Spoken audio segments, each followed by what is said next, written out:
اعوذ باللہ من الشیطان الرجیم بسم اللہ الرحمن الرحیم۔ جزیرہ خضرہ کے زیر عنوان زمانہ غیبت کبریٰ میں انسان کے ذہن میں آنے والے سوالات اور ان کے جوابات۔ سوال: عالمی اصلاح کنندہ کو با اختیار کیوں ہونا چاہیے؟ جواب: مشہور ماہر نفسیات فرائڈ اور معروف موٹیویشن مصنف ڈیل کارنیگی کہتے ہیں کہ انسان کے سارے اعمال دو بنیادی آرزوؤں سے ابھرتے ہیں، ایک شہوانی خواہش اور دوسری بڑائی اور اہمیت حاصل کرنے کی آرزو۔ اس کی وضاحت میں ان ماہرین نفسیات کا کہنا ہے کہ افراد انسانی جو بھی کام کرتے ہیں ان کی محرک یا حصے شہوانی ہوتی ہے یا عظمت و برتری اور منصب اور عہدے کی خواہش ہوتی ہے۔ یہ بات 100% صحیح نہیں۔ ایسے دیندار لوگ بھی موجود ہیں کہ جن کا واحد ہدف و مقصد خدا کی خوشنودی اور اس کی رضا حاصل کرنا ہوتی ہے۔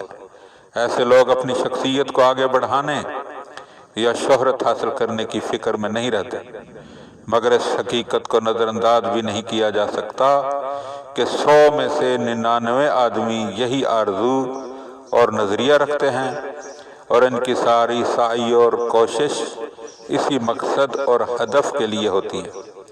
نتیجہ یہ کہ اس جبلت کا حامل ہونے کی وجہ سے کوئی شخص بھی نہیں چاہتا کہ دوسرا اس سے زیادہ بہتر شخصیت اور اہمیت رکھے، بلکہ سب ہی کوشش میں لگے رہتے ہیں کہ اعلیٰ شخصیت اور اول مقام وہ خود اپنے لیے مختص کریں۔ اس طور مفادات کے ٹکراؤ کے نتیجے میں جھگڑے اور جنگیں شروع ہوتی ہیں۔ اصلاح کنندہ کو یہاں ایسے موقعوں پر اپنی طاقت و قوت استعمال کرنا چاہیے۔ وہ اس طرح کے کمزوروں اور مظلوموں کی سرپرستی کر کے ان کو طاقت و قوت پہنچائے اور با اختیار اور طاقتور مجرموں اور جاہریت کرنے والوں کی سرکوبی کر کے افراد بشر کے درمیان مکمل مساوات پیدا کرے۔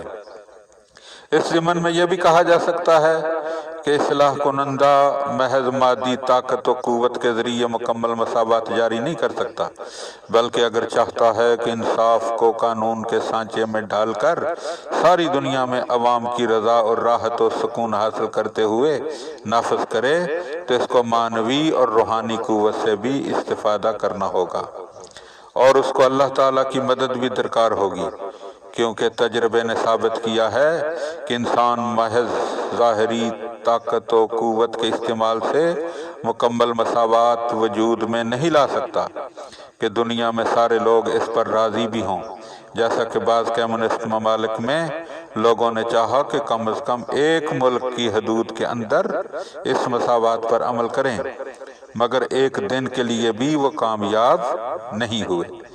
یہ طے ہے جب تک ایک روحانی با اختیار و اقتدار فرد روحانی اور معنوی قوت کے ساتھ عالمی اصلاح کے مرکز میں نہ آئے، اس نظریے اور آئیڈیالوجی کو دنیا حاصل نہیں کر پائے گی۔ چنانچہ اصلاح کنندہ کل کو چاہیے کہ وہ غیر معمولی روحانی اور تکنیکی قوت و طاقت اور عنان حکومت ہاتھ میں رکھتا ہو۔ اسلام اس کو حضرت مہدی علیہ السلام کی حیثیت سے تعارف کرواتا ہے، یعنی حضرت بقیت اللہ المنتظر علیہ السلام کی معنوی اور روحانی قوت کو حضرت باری تعالیٰ کی لا یزال اور لا محدود قدرت سے مربوط جانتا ہے۔ جناب علیہ السلام کو خدائے قادر متعال کی قدرت سے متصل تصور کرتا ہے۔